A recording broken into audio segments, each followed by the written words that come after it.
Is China to blame for Solomon Islands unrest? What causing the Solomon Islands unrest?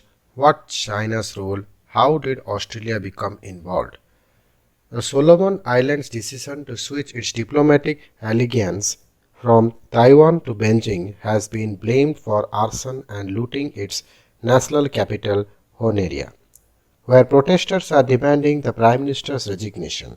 Australian police troops and diplomats are helping local police restore peace and order while trying to keep out of the domestic political dispute. Here's a look at some of the reasons behind the turmoil. Ethnic tensions open old wounds. The Solomon Islands are famous as a battleground of World War II, the pivotal Battle of Guadalcanal, named after the country's largest island, where the restive capital, Honoria, is located. It was then known as British Solomon Island Protectorate and became the Solomon Islands before independence in 1978.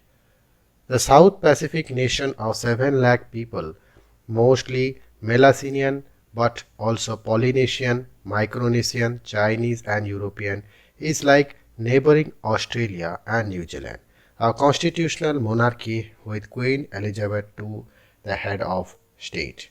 A migration of settlers from Malta, the country's second biggest island and most populous province, to the economic opportunities of Guadalcanal and Honoria stoked ethnic tensions and eventually unrest.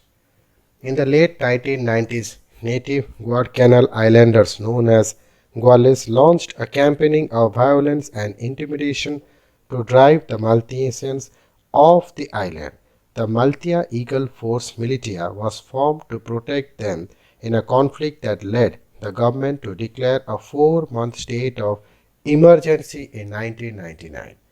Australia and New Zealand rejected the government's request for help. With the police force ethnically divided, law and order in Guadalcanal collapsed. In 2000, the Malta Eagle Force kidnapped Prime Minister Bartholomew Wolfas, a Maltian, because they did not consider he was doing enough for Maltians' cause. Wolfas resigned in exchange for his freedom, and the current Prime Minister Manesha Sogavare became the first of his 4 stints as the unstable nation's leader. What's China's role in the current unrest? China has provided another cause for the community to divide, with the government supporting Beijing and Maltian leaders supporting a Taiwan. The self-ruled island of Taiwan split from mainland China after a civil war in 1949, but Beijing claims it as a part of its territory and has persuaded all but 15 countries, most of them small and poor in Africa and Latin America, to switch recognition to the main island. But experts say the unrest of the Solomon Island is driven by the same underlying causes that have undermined the social fabric for decades. Inter-island and ethnic tensions, a perceived lack of sharing of resources between Guadalcanal and Malta, widespread poverty and high youth unemployment. Geopolitical tensions have been the spark but not the major driver, said Jonathan Park, Pacific Islands Program Director at the Lowy Institute International Policy think tank. I am sure there is some degree of affection for Taiwan in Malta, but it's also another way for Maltians to express their frustration at the national government, he added. Pryke said it was too soon to judge whether the Solomons would benefit financially from their 2019 switch in diplomatic relations to Beijing. While Beijing's financial inducement to cut ties with Taiwan have not yet borne fruit, the Solomons have closed its border throughout the pandemic, which limited Chinese engagement. Resentment against Chinese business people is long standing on the Solomons and resulted in much of Honiara's Chinatown being burned in 2006 and again this week.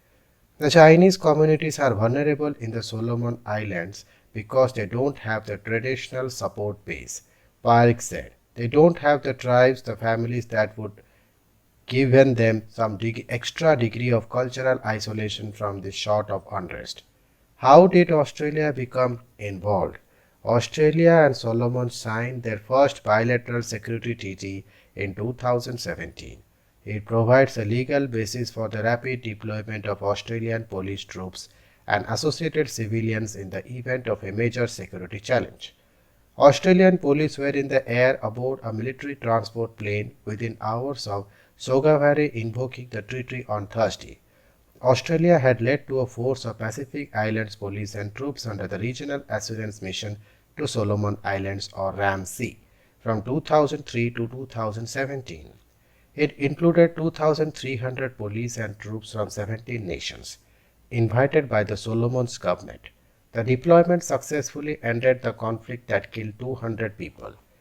In the 5 years of ethnic and civil unrest before Ramsey arrived, the Solomons was close to becoming a failed state.